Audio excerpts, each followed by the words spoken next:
സ്വർഗത്തിലൊരു ദൈവമുണ്ടെന്ന് ഭൂമിയിലെ മനുഷ്യർ വിചാരിച്ചാൽ മാത്രം മതി ജീവിതത്തിൻ്റെ എല്ലാ പ്രശ്നങ്ങളും തീരാൻ. പണ്ട് മോശ ഇസ്രായേൽ ജനത്തെ ഈജിപ്തിൽ നിന്ന് കൊണ്ടുവരികയാണ്. വഴിയിൽ പ്രതിബന്ധമായി നിൽക്കുന്നത് ചെങ്കടലാണ്. ഇനി എങ്ങനെ മുന്നോട്ട് പോകും? മോശ ചിന്തിക്കുമ്പോൾ ദൈവം പറഞ്ഞു, മോശെ, ആ വടിയെടുത്തങ്ങ് ഉയർത്ത്. മോശയ്ക്ക് സംശയമാണ്, വടിയെടുത്ത് ഉയർത്തിയിട്ട് എന്ത് നേടാനാണ്?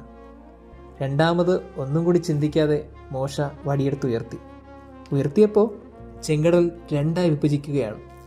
പ്രിയമുള്ളവരെ, ഇത്രയൊക്കെ ഉള്ളൂ ജീവിതത്തിൻ്റെ പ്രശ്നങ്ങൾ. ഒത്തിരി സങ്കടം എന്നൊക്കെ നമ്മൾ വിചാരിച്ചിരിക്കുമ്പോൾ ദൈവം പറയും, എടുത്തങ്ങ് ഉയർത്ത്. കണ്ണും പൂട്ടി ദൈവം പറയുന്ന കാര്യം നമ്മൾ ചെയ്താൽ കാണുന്നത് വലിയ അത്ഭുതമാണ്. ജീവിതത്തിൻ്റെ എല്ലാ പ്രശ്നങ്ങൾക്കും അവൻ പറയുന്ന കാര്യങ്ങൾ എന്തുകൊണ്ടാണ് കണ്ണും പൂട്ടി ചെയ്യാൻ നമ്മൾ മടിക്കുന്നത്? സ്വർഗത്തൊരു ദൈവമുണ്ടെന്നേ.